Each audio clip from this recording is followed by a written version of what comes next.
My name is Liz Ventura. I moved to the North End in 1996. I was a graduate student at the time. I finished grad school and I ended up working just by accident in human resources. I did that for about 10 years and then I changed careers and now I own a small retail fish market.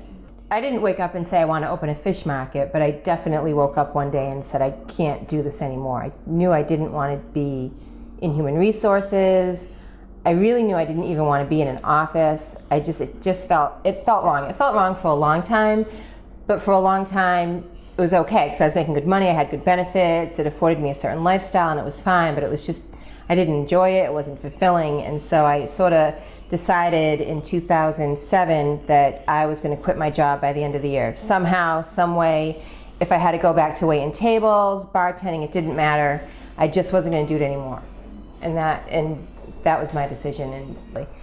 And then I walked by a produce store on Salem Street, and I don't know if she told me or if I told her, but we found out that Giovanni was retiring. He was going to close the store.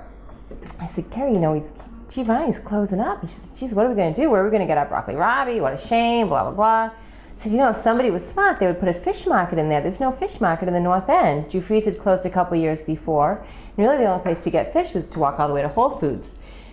She said, Liz, why don't you open a fish market? She was probably joking. And I was like, you know what? Why not? Why not explore it and see where it goes? And, who knows? Why not?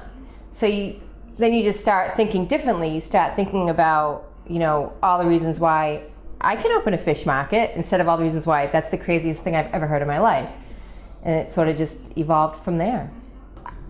I don't recommend just quitting your job and trying to do something that's not realistic, but if you're really miserable, profoundly miserable like I was, you really have to explore other options. You have to figure out what you're passionate about, what you love. And it's not that I was passionate about fish, but I was passionate about food, and this gets me that much closer.